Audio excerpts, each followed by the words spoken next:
there goes the little deer. I was hoping that she'd stay the whole time she was eating the neighbor's pears, but now she's going away. Very sweet little thing. Anyway,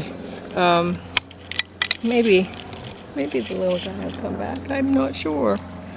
I don't know what's to eat over there. Really nothing too fancy over there.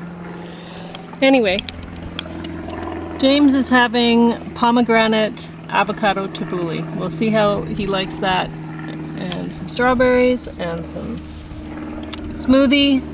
Lost in America got top of the stack. Friendship was second. Thunderbolts, bottom of the stack. Man, that was awful. So, here's the sweet little deer again.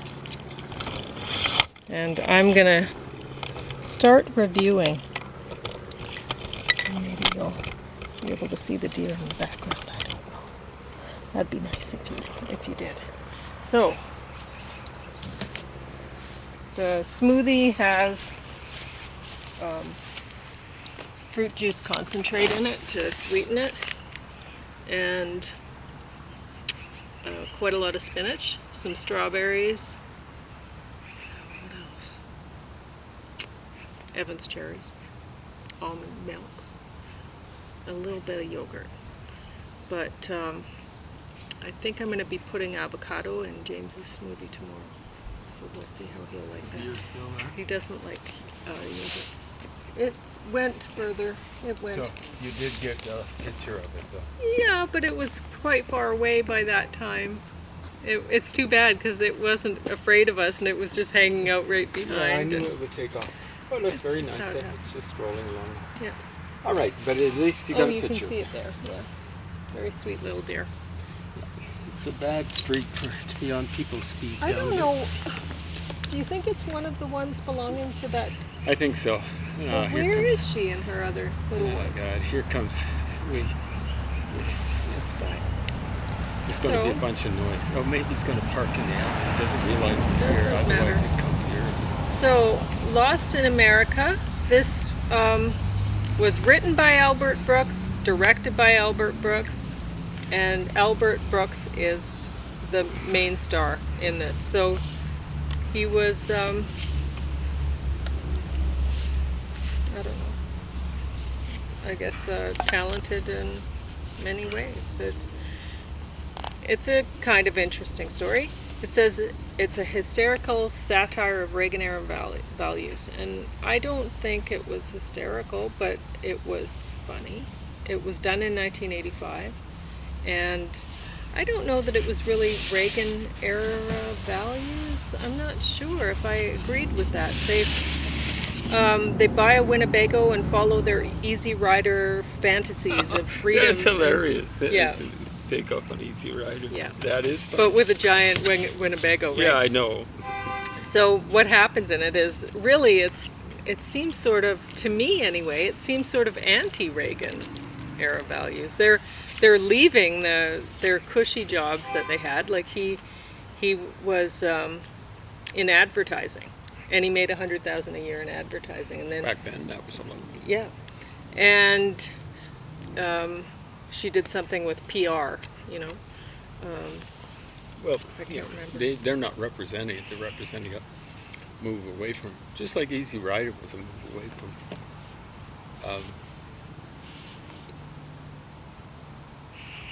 typical American values. Yeah. So, I mean, the Reagan era values would have been make lots of money with the advertising and stuff like that. So he's leaving that but then he ends up going back to it because they. So she was PR, and what was he again? Well, I think she was. I can't remember what she was, but he was in advertising, and he made a lot of money. Anyway, that's what Reagan was about. He was actually an advertiser for a long time. No? Yeah. After the movie industry figured he was no good for B or C acting in movies. Give that tabbouleh a taste. Okay. And see if I just totally wrecked tabbouleh. But what I did is I added avocado to it. See, I looked at the price of... Oh, that would improve it significantly.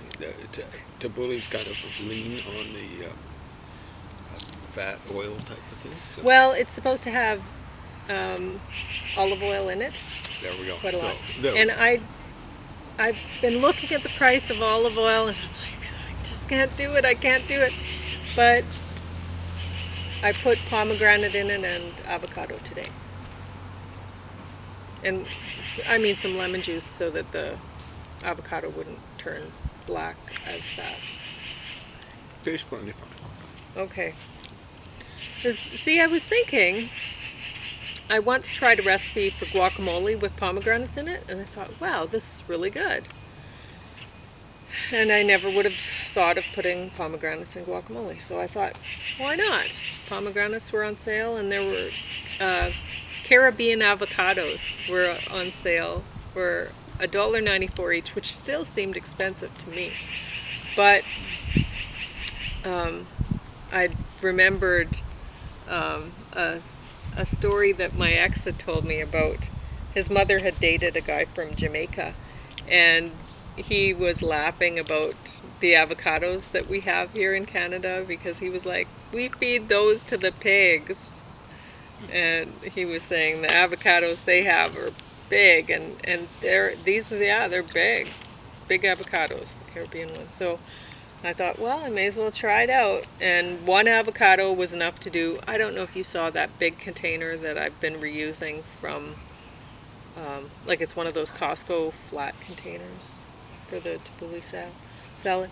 Anyway, it was enough to do a whole thing of salad like that. And I put one pomegranate into one of that size too. And I don't know. What do you think? Is it better, like, do the pomegranates compete with the tomatoes, or no, they're fine? Okay, The good. pomegranates improve everything they're added to. And I think you're right. You know that's been your experience, Yeah, right? yeah, You've said it before. yeah. Pomegranates are And awesome. this is just further confirmation. Yeah. But the avocado is, I'm kind of breaking it up. Yeah, I didn't cut it small enough. Sorry. You cut it just right for your taste. So, although you might not be having this, but anyway, um, I like the taste so much. I want it mixed in with the rest. Yeah, so Yeah. it's good, folks. Mhm. Give it a try. Just So, because it's a Middle Eastern recipe doesn't mean you can't mix stuff from the New World with it or whatever. Try new things. yeah. It's not just artistically, but scientifically, whatever. Try new things. Just don't do stupid stuff that's where you're taking a risk, where you're going to kill yourself. Don't do the teenage thing. Don't try new stuff like that. All right. So, um, I did enjoy watching this movie fairly well. I'm tempted to watch it. Okay, well, I'll save it back for you, and you can review it too. The bizarre I thing won't- is, you never thought things could get worse than Reagan era, and then Donald Trump comes along. Mhm. Yeah. But yeah, I won't. It's funny because this. I guess I'll give a little bit away. They decide when they leave their old life behind and they're going in their Winnebago. Their first stop is Las Vegas because they want to renew their wedding vows. So they want to go to one of those chapels and Yeah. have a second marriage or whatever. And they end up going to stay in a. I don't know why. It doesn't really make sense, but she wants to have a bathtub that they can share in a casino hotel, and she wants the bridal suite for, they're going to be getting married at dawn, and so she decides, well, yeah, that's what she wants. She doesn't want to stay in the Winnebago for the night. She wants to go to a fancy hotel room for their. Anyway, I guess people might do that. But Then they go elsewhere well, from Las Vegas. so they're in this casino, and it's funny because I was just talking to when we were hiking Akamina, the guy that kept me company while I was hiking for much of the way. He was he talked about the going to casinos and stuff like that, and so he was a math whiz, and And a self-proclaimed card counter, so it's not Yeah. as though we're Yeah, using that term. he said he figured that out when he was still in high school. And so, anyway, he was really interesting to talk to. And so it's just funny, I end up watching this movie and this. But, yeah, I would recommend it. And I guess the description of it just interested James enough that he wants to watch it, so. Weird thing is, it came more than 10 years after Fear and Loathing in Las Vegas. Mm. It's like Hunter S. Thompson. He was like a lightning rod before the lightning actually hits. Mm. I guess like St. Elmo's fire, you've heard about that, how that'll be things indicating there's electricity in the atmosphere. It's like if you see it up in the mountains, you get down low, get those. I've never actually seen it. You've Me seen neither. it? Yeah. Okay. But that's what they say. Yeah. So you don't want to be the highest thing, right? Yeah. So he was kind of like that. I thought maybe he was being a little bit hysterical almost, but no, he got it right. And the United States in the 80s, it was Las Vegas. Where did Donald Trump make a lot of his money? Atlantic City. That's Las Vegas East. East, yeah. So, a creepy kind of thing. One of the saddest things I've ever seen is the scene in Fear and Loathing in Las Vegas. It's well written, where he's talking about a wave coming from California. Mm-hmm. He says, the right kind of eyes, you could see where that wave broke, looking from Las Vegas. It just broke, and it never hit America. It's very well written, and well, yeah. Ironically, they're playing. Who did the? I think it was Jesse. What was his name? Come on, people now. Let's get together. Everybody get together. Let's love one another right now. I don't know who wrote it originally. Jefferson Airplane actually did a very good version of it. But, it's just used. It wasn't if you're going to San Francisco, I don't think. But anyway, very well done. And who did that? Was that Terry Gilliam that did that movie? I hope you're still around, Terry. That's maybe your best movie. But you did some very good ones. Anyway, sorry about that. So this has Paul Rudd in it, and somebody that I don't know, Tim Robinson. But anyway, yeah. And it's funny that Paul Rudd was Ant-Man, and the guy was talking about seeing a Marvel movie. He wants to see a Marvel movie. He has. It's about this guy here. The story is really about this guy. Is it retro like the 70s or something? No. He's You don't see mustaches like that much anymore. he designs apps and stuff like that. So, or he's involved in the design of apps somehow. And he's really not good with relationships with other people. He has a tough time just being around people, and you can see he ends up finding this guy, Paul Rudd's character, and really latching on to him. He thinks he's really cool, so then he's just imitating the guy's, what he says, what he does, and all that sort of stuff, right? Because he's, I don't know, it's just that sort. Wow, that mosquito really is interested in me. Yeah. Yeah, I don't know. I didn't like any of the characters, so it's hard to, I guess I sort of, maybe the woman, the wife, his wife was maybe, I could identify with her a little bit, but even not really. So, yeah, it just kind of missed the mark for me that way. I couldn't really relate, and I didn't like any of the characters really. So But Thunderbolts, the new Avengers. Bottom of the So bad. stack, eh? Oh yes, so bad. But honestly, like he was talking, oh, I got to see the next Marvel movie. I've heard it's really whatever. Have you seen a good Marvel movie? When was the last time you've seen a good Marvel movie? They've just Fantastic Four poured with tons of money into. I think it was part 2, Mm. and that was with Bruce.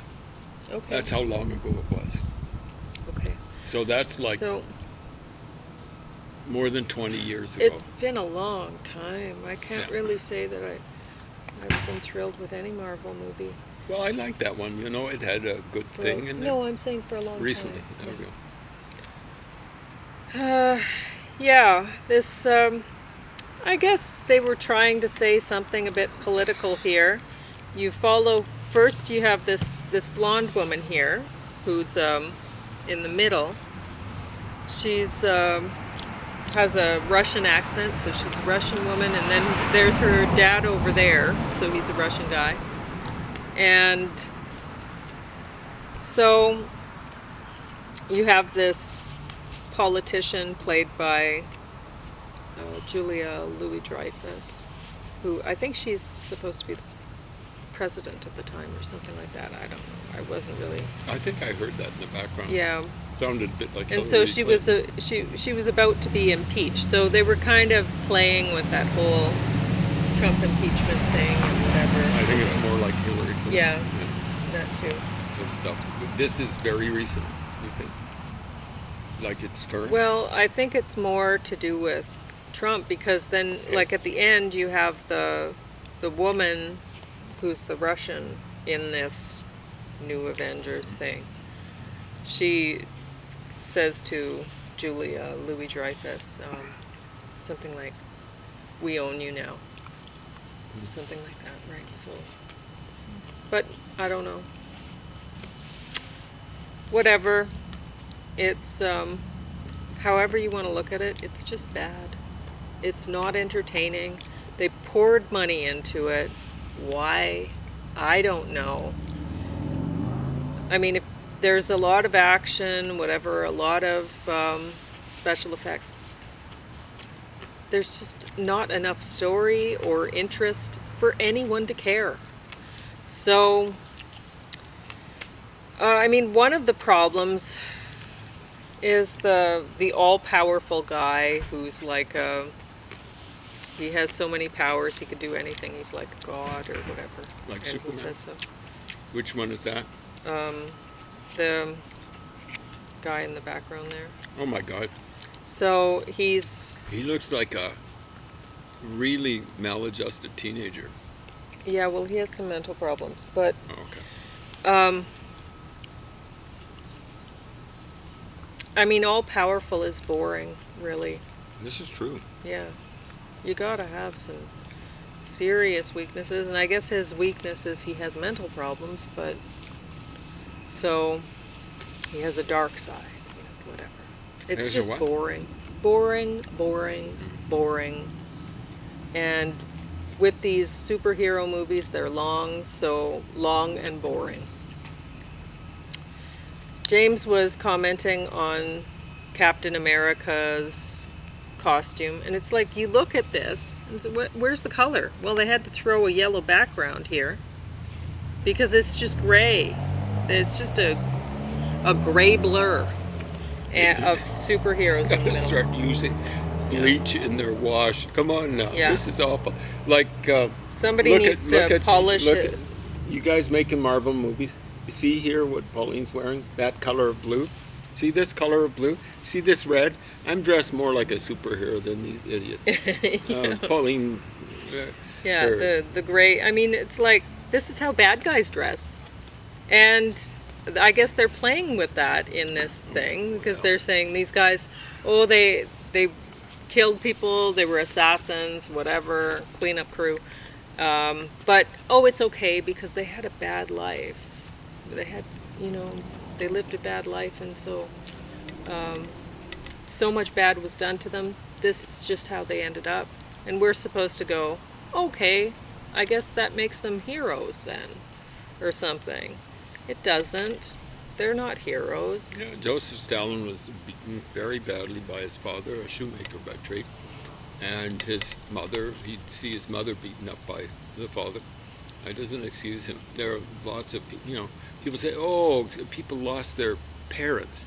Bertrand Russell lived a productive lifestyle, a peaceful lifestyle, and he lived into his 90s. So there's no excuse. There is absolutely no excuse. So Anyway. I don't really want to talk about it anymore, but you can if you like. I mean, you can talk about it's an ugly cover, yellow with the gray in there. So this is Captain America here with Yeah. the shield. Who is this idiot with a star? Is that the Russian guy? Yeah. I'm trying to think. He's not Colossus, is he? No. Well, that was in the X-Men, wasn't it? Anyway, I'm gonna do the weigh-in. It's just awful. And Pauline was saying this is the way bad people were dressed. That's maybe in the 80s. Traditional bad guys had colorful uniforms. Oh, you're right, they There were did, gruesome yeah. color combinations. Like there was one guy who was kind of irresponsibly charming, and he had a bad guy, green and kind of like purple. According to the color test by Max Lucia. Yeah, that's people who prefer those two colors are irresponsibly charming. They actually were onto something, but it was generally like, let's say, orange and green mixed together. Bad color. Or it could be red and green, although that could be a hero that was a little bit conflicted or something like that. Like, give us some colors. What's this about? It's like Captain America needs his shield polished, like Pauline said. Give it a good polish. It looks as though they're dirty too. Her hair looks dirty, so give her a scrub.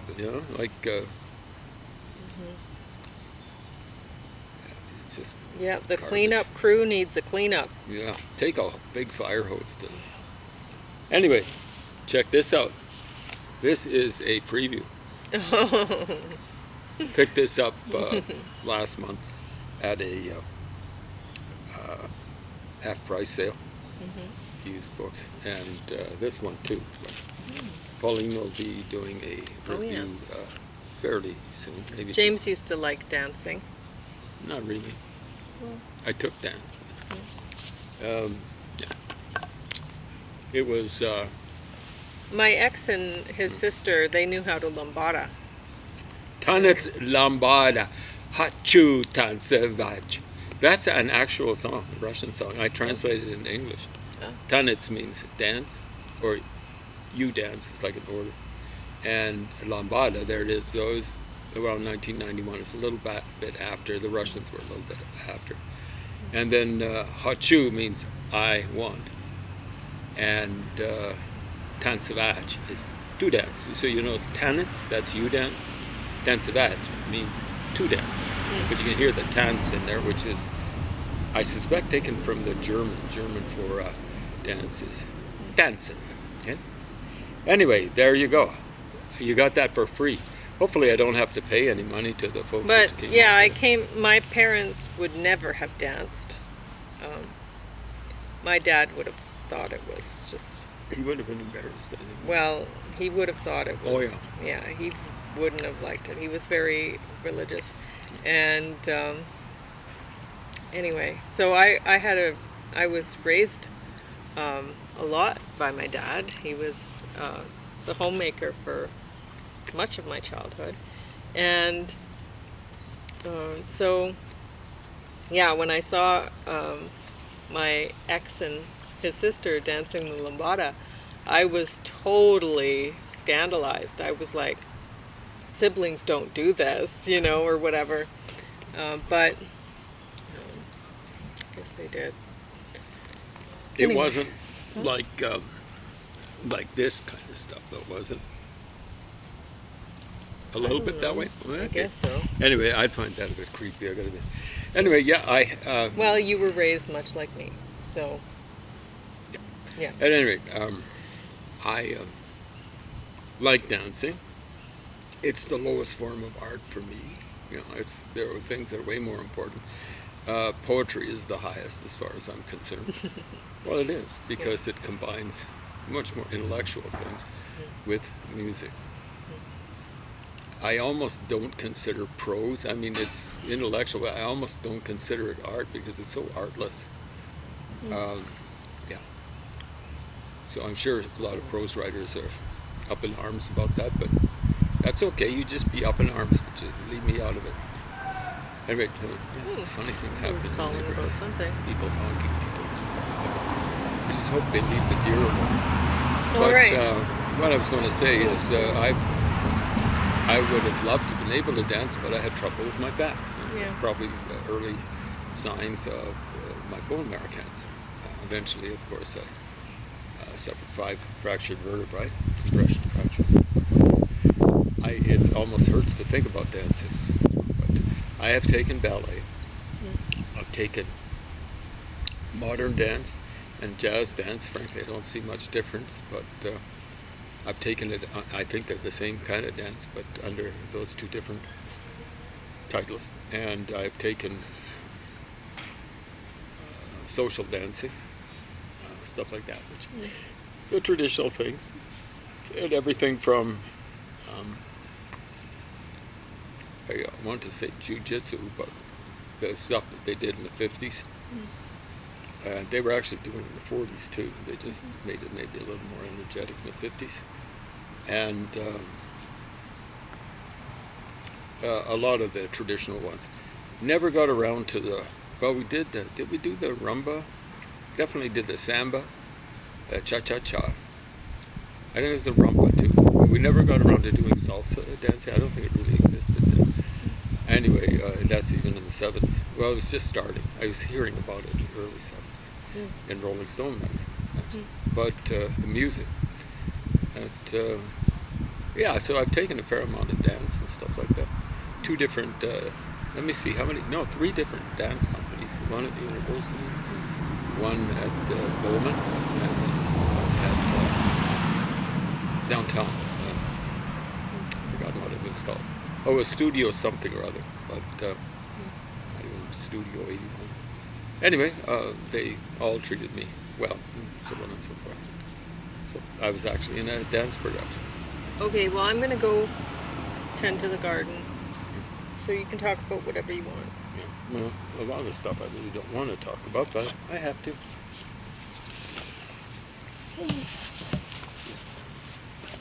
Some people say, "Oh, you like politics," and I say, "No, I don't. I hate politics. That's why I have to keep track of it. Because you don't keep track of politics, it comes and bites you. And it's not just where people usually say, it'll bite you all over." So, to a large extent, this is what happened in the time when Winston Churchill was seen as a warmonger and irrelevant and all this sort of stuff. I was a right-winger. I disagree with his economic beliefs. But and one thing he got right, he nailed Hitler right from the beginning. And he got it basically right about the commies, that the democracies should unite with the commies against the Nazis. Is it almost over? You're going to reel it over? Yeah, you have about 11 seconds, so wrap it up. So stay tuned. I'll be talking about this, and I'll be talking a lot now in the